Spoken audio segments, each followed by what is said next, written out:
In this video, I'm going to show you how you can reach over 100 rounds on Terminus. This strategy can get you from round 1 to 100 in about 2 to 3 hours if you're an experienced player. Before we load into the game, you need to make sure that you have the correct loadout. The weapon that you'll be using will be the GS45. You do not necessarily need to load into the game with the GS as they are on the wall in the starting room, but you will need to make sure that you have these specific attachments for the gun and that you set it as your zombie build by pressing left trigger on controller or by tapping 1 on keyboard. The attachments that you'll be using will be the suppressor, extended mag 2, CQB grip, the akimbos, and the steady aim laser. Now you can replace the CQB grip with the rapid fire mod, although the rapid fire mod does not actually apply any significant effect on the GS45 for whatever reason. As you can see here, the unpacked version of GS45 with the rapid fire mod only adds about a 0.2 second difference from the GS without the rapid fire. The same applies for the PAT version as well, which is pretty strange. So you can decide for yourself if it's worth, but I just replaced it with a CQB grip for the extra sprint to fire, as it's probably more worthwhile. For the field upgrade, you'll be using the Aether Shroud with the burst dash and the extension augments. Now what I like to do is the Easter egg for Terminus to get set up by around 15, which is why I use the shock charge and the C4 to make this step a lot easier. But if you don't want to do that, then that's fine. But it will probably mean you'll have to go to like around 35 to get fully set up. So equipment is up to you, but if you're doing the Easter egg, then use these. You can pretty much use whatever gums you want, as the strat doesn't really rely off them, but I would recommend using anywhere but here to get out of a tough spot. For the perk augments, apply equivalent exchange and slow death for quick revive. The reason why we don't use dying wish is because as of now there's a bug that pretty much gets you insta-killed by an amalgam if you get grabbed. You can however save quit and swap it to dying wish if you have used up all of your downs on equivalent exchange.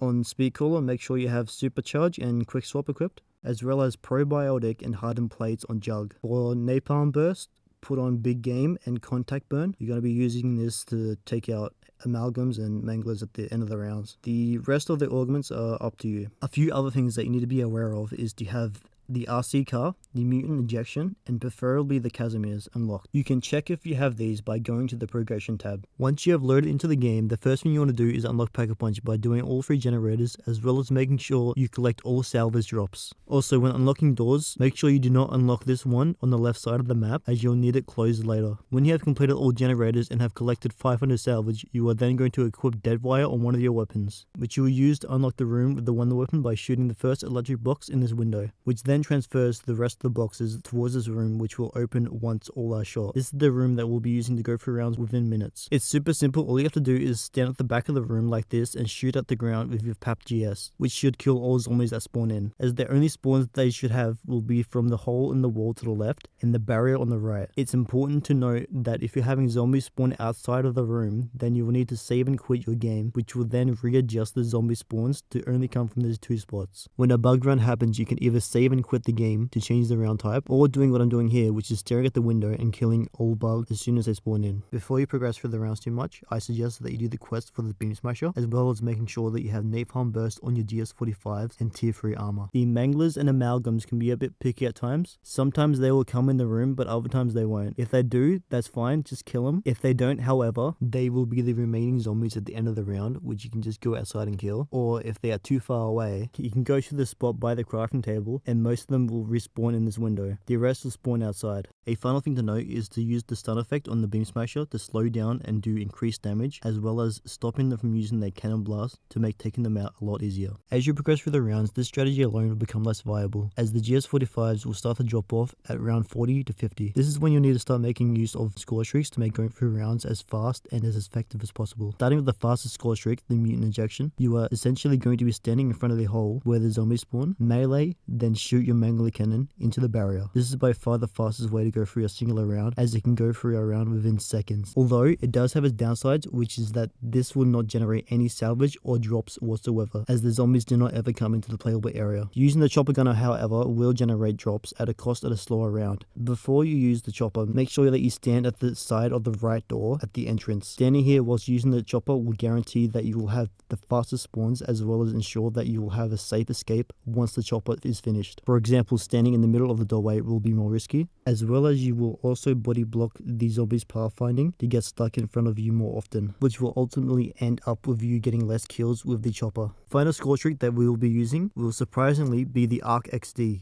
Using the Arc XD will be the slowest and trickiest to use overall, but the benefit of it being the most salvage beneficial score trick by far, as one use of it will pay off the amount you spent crafting it by at least 4 times the cost. Meaning in theory you could use it all the way up to round 900 without running out of salvage. I say in theory because it isn't 100% reliable all of the time, but it is reliable enough to make a profit from the salvage to make a few screw ups and still have plenty to spare. The way this works is by standing on top of these boxes and adjusting yourself to the same foot placement as mine and aligning your crosshair to this specific place on the small box in the corner. Once you have properly positioned yourself, only then will you throw out the Arc XD, which should hang off the edge a little. At that point you want to back up and move to this specific corner on the boxes, and from here you should not have to do a single thing, as you can sit here and let the Arc XD kill any zombies that try to climb up. The reason why all these movements are so precise is because your character will be blocking the only zombie that can get up and ruin this strat. As you can see here, the armored zombie is on top of the boxes but is not able to get past my body. Sometimes he will get past and destroy it, but for the majority of the time he will not. If your Arc XD runs out and there are still zombies spawning, you can do one of two things. The first being running over to Jug and activating the trap while slowing down all the zombies that spawn in with your beam smasher. Or you can run all the way to the crafting table and craft a new Arc XD, then Aether Shroud and collect all the salvage from your previous one, then quickly get back onto the boxes to repeat this strategy. If you ever go down during the game, I suggest always having 2 Casimirs and running all the way to the back of the boat, throwing a Casimir on the ground, defending you whilst you buy the rest of your perks back from the One Fizz. Once you've bought your perks, you can then jump into the portal to hopefully get a good teleport back onto the island. And that will pretty much be the entire strategy to get to around 100 on Terminus. In my game, it only took me